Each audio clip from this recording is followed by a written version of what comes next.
dalam kondisi yang begitu sangat memprihatinkan, sementara para pelaku yang dia lihat tidak berada dalam posisi yang sama sekali menolong korban. Amanda, APA ini tidak pernah kenal dengan AG. Dan hubungan Amanda dengan MDS sudah berakhir di tahun kemarin.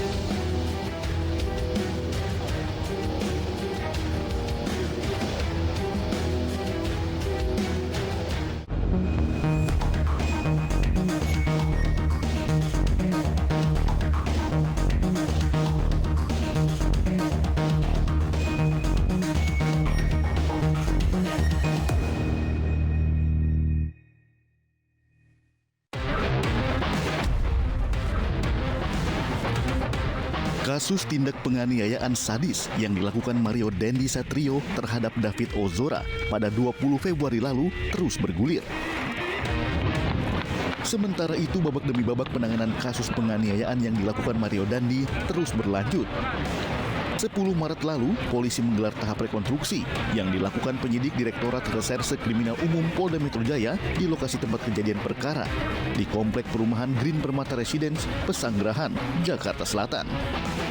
Dalam rekonstruksi, hanya tersangka Mario Dandi dan Shane yang dihadirkan, sementara AG menggunakan pemeran pengganti. Keputusan tersebut dilakukan mengacu kepada sistem peradilan tindak pidana anak. Sebanyak 40 adegan diperagakan dalam rekonstruksi. Dimulai saat Mario menjemput kekasihnya AG di sekolah, lalu menjemput Shane. Selanjutnya ketiga pelaku menjemput David. Di lokasi kejadian masih di sekitar rumah R.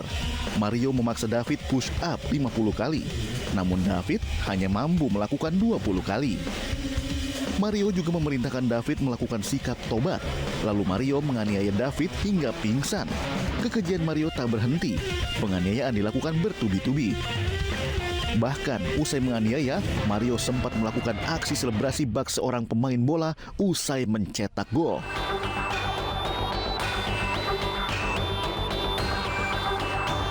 Kita lihat mungkin dari video itu ada adegan yang terpotong, tetapi dari CCTV bisa tercover. Kemudian dikuatkan dari keterangan tersangka maupun saksi. Walaupun yang tadinya mungkin dari keterangan tersangka itu tidak sesuai dengan faktanya, begitu pada saat pemeriksaan kita padukan dengan digital forensik, hasil digital forensik, baik dari WA chat, ya chat WA, ya, kemudian dari video, kemudian video ini kita besarkan apa kata-katanya itu muncul semua, free kick dan lain sebagainya. Saya tidak takut anak orang mati dan lain sebagainya itu muncul. Dalam rekonstruksi, terkuak peran Shane merekam aksi penganiayaan dengan ponsel atas perintah dan ancaman Mario. Sementara AG turut menyaksikan penganiayaan dan sempat merekam dengan ponsel Mario.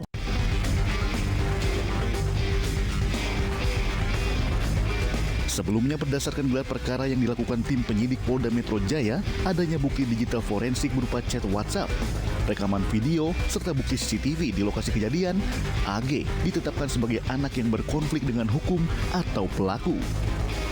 AG pun resmi ditahan dan ditempatkan di Lembaga Penyelenggara Kesejahteraan Sosial selama 7 hari. Dan apabila pemeriksaan tidak cukup, akan dilanjutkan 8 hari ke depan oleh pihak kejaksaan. Dari hasil pemeriksaan kami selama kurang lebih 6 jam, ini kami sekali lagi dengan pertimbangan kenyamanan terhadap anak, malam ini kami putuskan dari tim penyidik kemudian untuk melakukan penangkapan dan dilanjutkan dengan penahanan. Tentunya penahanan ini juga kita berdasarkan Undang-Undang Sistem Peradilan Anak. Alasan kepolisian menaikkan status dari saksi menjadi pelaku dikarenakan AG tidak memberikan keterangan yang sebenarnya. Selain itu, diduga AG turut memvideokan peristiwa ketika Mario Dandi menganiaya David Ozora. Hari ini kita sebenarnya mau konsultasi terkait peningkatan status kemarin, karena ini terkait dengan anak, jadi kami harus berkoordinasi dulu dengan pihak penyidik tentang kapan dan bagaimana proses ke depan lanjutannya.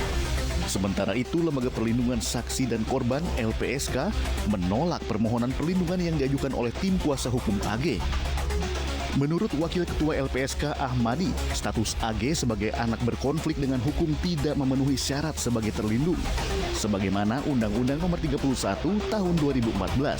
Menurut hasil telah dan koordinasi kita dengan pihak terkait, dia adalah anak yang berkonflik dengan hukum dan kepada yang bersangkutan LPSK tidak bisa karena dia tidak memenuhi syarat-syarat perlindungan, maka kita berikan rekomendasi kepada instansi lain yang terkait, terutama dalam hal ini adalah KPPAI, untuk melakukan langkah-langkah memastikan untuk mendampingi si anak yang berada pada hukum ini dalam proses peradilan. Berdasarkan ketentuan undang-undang, LPSK hanya dapat melindungi seseorang yang berstatus saksi dan korban dalam kasus tindak pidana. Sementara AG telah berstatus sebagai anak berkonflik dengan hukum. Oleh karena itu, LPSK memutuskan untuk menolak permohonan perlindungan tersebut.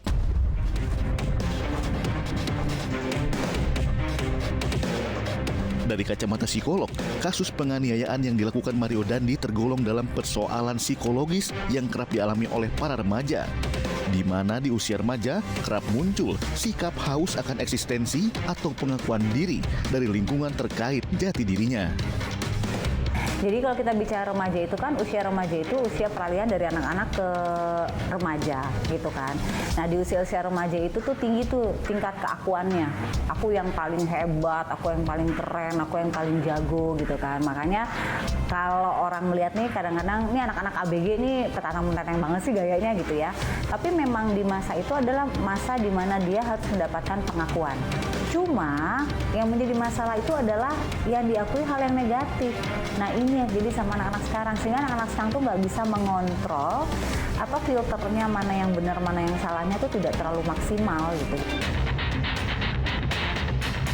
Tindak kekerasan yang dilakukan Mario Dandi membuat David Ozora terkapar dan mengalami koma hingga harus dirawat di rumah sakit dalam waktu yang lama. Kuasa hukum N yang menjadi saksi kunci dalam kasus ini pun mengutarakan bahwa suasana saat penganiayaan begitu mengerikan. iNewsFile akan kembali sesaat lagi.